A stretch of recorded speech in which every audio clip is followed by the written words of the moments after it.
Class 9th math exercise 2.1 question number first है which of the following expression are polynomial invariable and which are not state reason for your answer. एक पहला question कह रहा है कि कौन सा जो पॉलिनोमियल है वो वन वेरिएबल में, ठीक है। तो हम इसको देखना है वेरिएबल क्या होते हैं। वेरिएबल होता है एक्स वाई जेड, ठीक है। उसके बाद ये पहला क्वेश्चन देखते हैं। ये पूछ रहा है कि ये जो पॉलिनोमियल है क्या वन वेरिएबल में है। तो यहाँ पे देखते हैं वेरिएबल, यहाँ पे देखिए एक्स है, यहाँ पे एक्स है, यहाँ पे एक्स। तो हम लिख सकते हैं it is a polynomial, it is a polynomial in one variable. देखिए पॉलिनोमियल क्या होता है, दो या दो से अधिक पद हों। इसमें दो या दो से अधिक पद हैं, 1 2 3 पद हैं। उसके बाद पूछा है वेरिएबल। यहाँ पे देखिए वेरिएबल जो है एक्स है, इसलिए ये पॉलिनोमियल है और वन वेरिएबल में है। सेकंड वाला देखते हैं वाई स्क्वायर प्लस का √2। यहाँ पे देखिए वाई स्क्वायर, यहाँ पे वाई क्या है, एक ही वेरिएबल है और कुछ तो है नहीं, ये भी हो जाएगा it is a polynomial in one variable. Third वाला है 3√2 प्लस t√2। यहाँ पे देखिए t है ना, t पे देखिए यहाँ पे रूट है, तो it is not a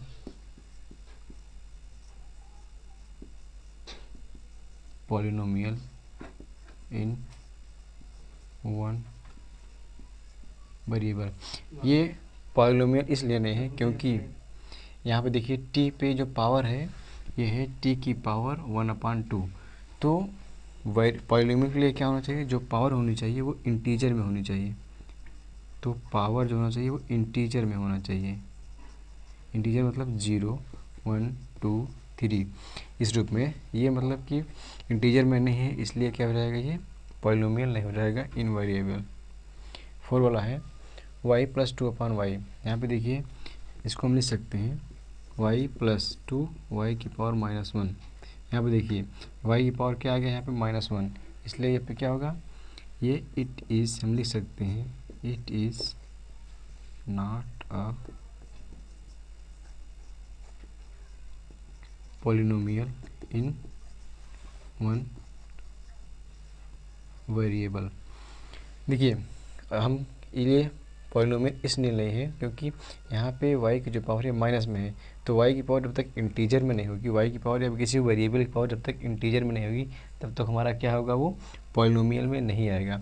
variable यहाँ पे एक तो है क्योंकि y है तो y वेरिएबल है, लेकिन यहाँ पे जो पावर है वो माइनस में है। अगर हम इसको देखते हैं यहाँ पे जो पावर है, पावर की 1/2 है, ये इंटीजर में नहीं है ना, इसलिए क्या हो जाएगा, वेरिएबल भले से यहाँ पे t एक ही वेरिएबल तो एक है, लेकिन यहाँ पे ये पॉलिनोमियल नहीं हो जाएगा, इसलिए ये हो जाएगा। क्वेश्चन नंबर 5 देखते हैं। 5 वाला है x की पावर 10 y³ और t की पावर 50 है। यहाँ पे देखिए 3 वेरिएबल हैं। It is not a polynomial in one variable. यहाँ पे देखिए वेरिएबल कितने हैं, वेरिएबल जो यहाँ पे एक x है, एक y है, एक z है, इसलिए क्या हो जाएगा, ये पॉलिनोमियल नहीं हो जाएगा, ठीक है। आपको समझ में आएगा। पहला क्वेश्चन कह रहा था कि हमको बताना है कि जो ये पॉलिनोमियल दिया है वन वेरिएबल में है कि नहीं है।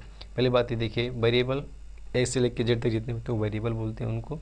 यहाँ हम दे रहे हैं कि यहाँ पे x है, केवल x ही, इसलिए एक वेरिएबल है और एक वेरिएबल है और ये पॉलिनोमियल भी है, एक से अधिक पद हैं, तो it is a polynomial in one variable. अगर सेकंड देखते हैं यहाँ पे y की पावर 2। अच्छा, पॉलिनोमियल के लिए जो पावर होनी चाहिए वो इंटीजर में होनी चाहिए। इंटीजर मतलब कि जैसे यहाँ पे था ना 0 1 2 3, यहाँ पे देखते हैं तो y एक ही वेरिएबल है और पावर इंटीजर में भी है, इसलिए क्या हो जाएगा, it is a polynomial in one variable. अगर हम तीसरे की बात करते हैं, तीसरा देखिए यहाँ पे जो वेरिएबल t है, वेरिएबल तो एक है लेकिन यहाँ पे जो पावर है वो इंटीजर में नहीं है, इसलिए क्या हो जाएगा, पॉलिनोमियल नहीं होगा, इनवेरिएबल। 4 वाले में देखते हैं y + 2/y। तो y की पावर y को ऊपर ले जाएंगे तो y पर माइनस हो जाएगा 1। यहाँ फिर क्या हो गया, इंटीजर में नहीं है, इसलिए क्या हो जाएगा, पॉलिनोमियल नहीं होगा। क्वेश्चन नंबर सेकंड है right the coefficient of x square in each of the following. मतलब निम्न में हमको एक्स स्क्वायर का कोफिशिएंट बताना है, यानी कि इसमें बताना है कि जो एक्स स्क्वायर है उसके कोफिशिएंट गुणांक में क्या है। अगर हम पहला क्वेश्चन देखते हैं, यहाँ पे 2 + एक्स स्क्वायर + एक्स, अगर हम एक्स स्क्वायर का पूछा है ना, तो यहाँ पे देखिए एक्स स्क्वायर यहाँ पे है ना, इसको लिख सकते हैं 1 × एक्स स्क्वायर। या फिर हम देख रहे हैं कि एक्स स्क्वायर का जो कोफिशिएंट है क्या है, 1 है, तो हम इसको लिखेंगे coefficient of x square equal to 1। क्यों? 1 × एक्स स्क्वायर क्या होता है, एक्स स्क्वायर आएगा। अगर सेकंड वाले में देखते हैं, यहाँ पे देखिए ये है -एक्स स्क्वायर, तो हम इसको लिख सकते हैं -1 × एक्स स्क्वायर। तो यहाँ पे क्या हो जाएगा, coefficient of x square equal to -1। इसमें देखते हैं तो यहाँ देखिए ये है ना एक्स स्क्वायर, यहाँ पे है, इसके गुणांक में क्या है, π/2 है, तो लिखेंगे coefficient of x square equal to π/2। यहाँ पे देखिए इस फोर्थ वाले में तो एक्स स्क्वायर कहीं है ही नहीं, तो जब नहीं होता है तो यहाँ पे लिखते हैं coefficient of x square equal to 0, क्योंकि यहाँ पे एक्स स्क्वायर है ही नहीं, तो उसका हो जाएगा 0। फिर से देखते हैं दोबारा, हमको पूछा है कि एक्स स्क्वायर का कोफिशिएंट बताना है, यानी कि जो इक्वेशन दिया गया है, जो पॉलिनोमियल दिया गए हैं, एक्स स्क्वायर का कोफिशिएंट क्या है। अगर हम एक्स स्क्वायर कोफिशिएंट की बात करते हैं, यहाँ पे एक्स स्क्वायर, तो एक्स स्क्वायर को हम लिख सकते हैं 1 × एक्स स्क्वायर, इसके कोफिशिएंट में क्या आएगा, 1, इसलिए एक्स स्क्वायर कोफिशिएंट हो जाएगा 1।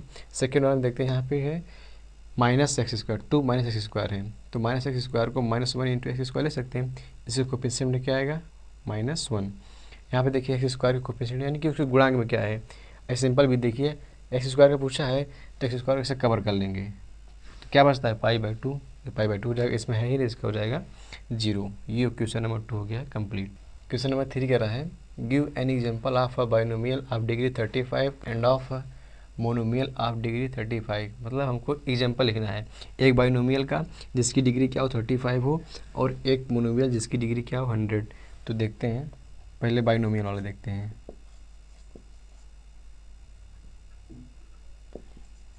देखिए इसे हम लिख दें x की पावर 35, x की पावर 35 प्लस का 3। ये देखिए बाइनोमियल हो गया है, इसमें 2 टर्म है ना, इसलिए बाइनोमियल हो जाएगा।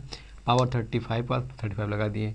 दूसरा देख सकते हैं कि y की पावर 35 प्लस का 2i, तो देखिए 2 टर्म, इसलिए बाइनोमियल, पावर 35 तो 35। अब एग्जांपल देखते हैं मोनोमियल का। मोनोमियल इसलिए लिख दें x की पावर 100, दूसरा y की पावर 100, तो कुछ भी दे सकते हैं आप, बस मोनोमियल में सिंगल टर्म आएगा, बाइनोमियल 2 टर्म आएगा, उसमें पावर 35 का तो पावर 35 लिख दिए हैं, मोनोमियल में पावर 100 का है तो पावर 100 लिख दिए हैं। ये क्वेश्चन नंबर 3 हो गया आपका कंप्लीट। क्वेश्चन नंबर 4 कर रहा है, right the degree of each of the following polynomial, यानी कि निम्न पॉलिनोमियल का हमको क्या बताना है, डिग्री बताना है। तो डिग्री के लिए हमको क्या देखना होता है, जो भी पॉलिनोमियल दिया हुआ था उनमें मैक्सिमम पावर यानी कि हाईएस्ट पावर क्या होती है।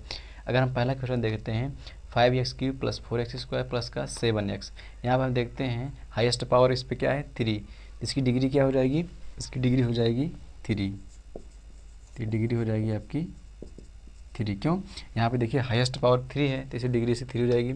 सेकंड वाला 4 - y², यहाँ पे देखते हैं हाईएस्ट पावर क्या है 2, तो डिग्री कितनी हो जाएगी, डिग्री हो जाएगी 2।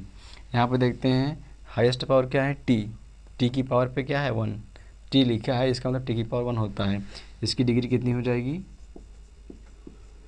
1। इसको देखते हैं, यहाँ पे तो कुछ है ही नहीं, इसको लिख सकते हैं 3 को लिख सकते हैं 3 × x की पावर 0, क्योंकि हम जानते हैं किसी भी वेरिएबल की पावर 0 का मान 1 होता है। ठीक है, तो हम इसको लिख सकते हैं x की पावर 0 × 3, यानी कि हमें x बराबर क्या हो जाएगा 1, x की पावर 0 जगह 1 रखेंगे तो क्या आता है 3 ही आएगा, तो इसकी डिग्री क्या हो जाएगी 0। तो डिग्री पता करने के लिए हमको क्या करना होता है हाईएस्ट पावर देखनी होती है तो यहाँ पे हाईएस्ट पावर देखते हैं तो 3 है, इस वाले में हाईएस्ट पावर 2 है, इस वाले में टी यानी कि 1 पावर डिग्री 1 हो जाएगी। इस वाले में कुछ था ही नहीं, 3 था, 3 के लिए हमने क्या किया, 3 लिख सकते हैं, क्योंकि किसी भी नंबर यहाँ x की पावर 0 a की पावर 0 की वैल्यू 1 होती है, हम 3 को लिख सकते हैं 3 × x की पावर 0। अब यहाँ पे देखेंगे तो डिग्री यहाँ पे क्या हो जाएगी, 0 हो जाएगी। क्वेश्चन नंबर 5 है, classify the following as linear, quadratic and cubic polynomial. यानी कि जो भी दिया गया है 7th है, इसमें बताना है कौन सा लीनियर है, कौन सा क्वाड्रेटिक है और कौन सा क्यूबिक है। तो इसके लिए हमको ये जानना ज़रूरी होता है कि अगर किसी वेरिएबल की पावर अगर 1 हो, पावर मतलब x पावर अगर 1 है तो ये क्या हो जाएगा, लीनियर। अगर x की पावर 2 है तो क्वाड्रेटिक, अगर x की पावर 3 है तो क्यूबिक हो जाएगा। तो x जगह कुछ भी हो सकता है, a b लीजिए, तो पावर अगर 1 है, किसी भी पॉलिनोमियल की पावर अगर 1 है तो हमारा हो जाएगा लीनियर, पावर 2 है तो क्वाड्रेटिक, अगर पावर 3 है तो क्यूबिक। बस हमको यही इसमें बताना है। अगर हम पहला देखते हैं, यहाँ पे लिखा है x² + x, तो देखिए x² पे यहाँ पे देखते हैं क्या है, पावर 2 है ना, वेरिएबल की पावर यहाँ पे 2 है, यानी कि मैक्सिमम 2 पर है ना, तो क्या हो जाएगा ये क्वाड्रेटिक। ठीक है, यहाँ पे देखिए पावर क्या है, हाईएस्ट पावर यहाँ पे 3 है, तो हो जाएगा क्यूबिक। यहाँ पे देखिए ये क्या है, यहाँ पे देखिए अगर देखते हैं तो हाईएस्ट पावर क्या है 2, तो ये क्या हो जाएगा क्वाड्रेटिक। अब हम इसको देखते हैं 4 वाले, यहाँ है 1 + x, यहाँ पे देखिए x की पावर क्या है 1 है ना, तो 1 क्या हो जाएगा ये लीनियर। ठीक है, 3t, यहाँ पे देखिए t, यहाँ पे पावर क्या हो जाएगी 1, इसलिए क्या हो जाएगा ये लीनियर। इसको देखते हैं, यहाँ पे क्या है पावर 2, तो पावर 2 क्या हो जाएगा क्वाड्रेटिक। यहाँ पे पावर 3 क्या हो जाएगा ये क्यूबिक। तो हमको इसे पता करने के लिए हमको ये देखना होता है किसी वेरिएबल की पावर, अगर हाईएस्ट पावर के यहाँ पे 1 है तो हो जाएगा लीनियर, पावर 2 है तो क्वाड्रेटिक, पावर 3 है तो क्यूबिक। हमने पहले वाले को देखा तो यहाँ हाईएस्ट पावर 2 थी, इसलिए क्या हो जाएगा क्वाड्रेटिक, यहाँ पे हाईएस्ट पावर 3 थी तो क्यूबिक हो जाएगा। यहाँ पे देखते हैं हाईएस्ट पावर 2 है तो क्वाड्रेटिक हो जाएगा। यहाँ पे देखते हैं हाईएस्ट पावर क्या है वेरिएबल की 1 है तो लीनियर हो जाएगा। यहाँ पे टी देखते हैं, टी की पावर यहाँ पे 1 है तो लीनियर, पावर 2 है तो क्वाड्रेटिक, पावर 3 है तो क्यूबिक। तो ये एक्सरसाइज 2.1 हो जाती है कंप्लीट। अगर क्लास अच्छी लगी हो तो वीडियो को लाइक और चैनल को सब्सक्राइब करें। मिलते हैं नेक्स्ट वीडियो में, तब तक के लिए जय हिंद।